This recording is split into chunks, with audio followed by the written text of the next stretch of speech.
Beaucoup d'adultes se sentent impuissants et ne parviennent pas à intervenir lorsqu'ils assistent à une scène de violence entre un parent et un enfant dans un espace public. Cette vidéo est là pour répondre à quelques questions et on va commencer par une mise en exergue de quelques facteurs qui bloquent l'intervention pendant ces moments-là. Le premier effet est l'effet spectateur. Quand nous sommes plusieurs à assister à une scène de ce type, nous allons malheureusement hésiter à intervenir pensant que les autres prendront eux aussi leur initiative. Au final, personne n'intervient. Le deuxième facteur va être une sorte de dissonance cognitive, ou en tout cas une tentative de limiter la dissonance cognitive en se disant que ce qu'il se passe devant nos yeux n'est pas si grave. Le troisième frein peut être une peur de la confrontation. On va avoir peur d'être confronté au parent qui est en train d'exprimer une colère et cette peur va nous empêcher d'agir. Quatrième frein, la conformité sociale. C'est un biais cognitif qui va nous amener à penser que si les autres n'interviennent pas, nous n'allons pas intervenir non plus. Ce biais est donc un raccourci de notre cerveau. Si nous le conscientisons, nous pouvons le dépasser. Un autre frein peut être la peur d'être jugé. Comme nous sommes dans un espace public, nous avons peur que les autres nous jugent sur notre intervention. Un autre souci peut être une invisibilisation et une normalisation de la violence dans notre propre pratique qui peut nous empêcher de pouvoir mesurer la gravité de la situation en face de nous. Enfin, je souhaitais aborder un frein auquel nous allons pouvoir répondre tout de suite, c'est qu'on manque de savoir-faire. Nous ne savons pas comment intervenir et donc nous nous abstenons d'intervenir. Rappelons qu'un enfant est vulnérable. Il n'est pas en capacité de pouvoir se défendre.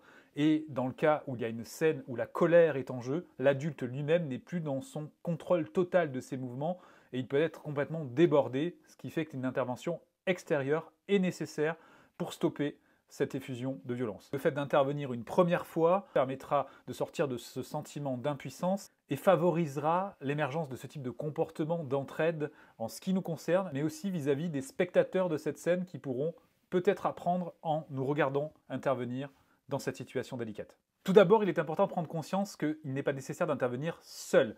Pour court-circuiter l'effet spectateur, nous pouvons désigner quelqu'un dans le public pour dire que nous avons besoin d'aide afin, et d'une, de pouvoir stopper l'effusion de violence chez l'adulte et surtout de protéger l'enfant. Pour éviter que la situation devienne explosive et notamment que l'adulte en colère retourne sa colère contre la personne qui vient aider, nous n'allons pas émettre des jugements en disant « mais qu'est-ce que vous faites? Vous n'avez pas le droit de le faire » parce qu'on risque d'avoir une sorte de réaction de défense de la part du parent et la colère risque encore plus de monter. Donc on va privilégier la connexion par l'empathie en s'approchant doucement et en émettant une phrase d'amorce en disant « Bonjour, ça a l'air d'être compliqué en ce moment ». Et peut-être enchaîner sur « Comment je pourrais vous aider ?» L'adulte qui est sujet à sa colère peut ainsi peut-être s'apaiser et ne pas se sentir jugé, jugement qui pourrait envenimer sa colère. Le principe est que l'adulte puisse poser des mots sur ses émotions, pouvoir dire « Oui, je suis très en colère ». On va même pouvoir proposer un miroir, une reformulation « Oui, je vois que cela vous a mis en colère ».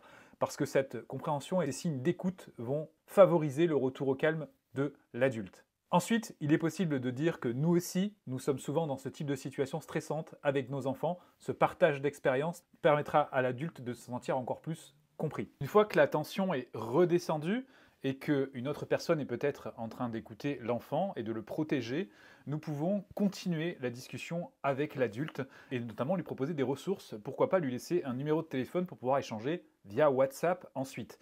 Cela permettra de pouvoir continuer cette connexion et pouvoir, pourquoi pas, échanger sur des bonnes pratiques et envoyer des numéros de téléphone ou encore des liens internet pour que cette personne qui a des difficultés dans sa parentalité puisse trouver des alternatives et de l'aide autour d'elle.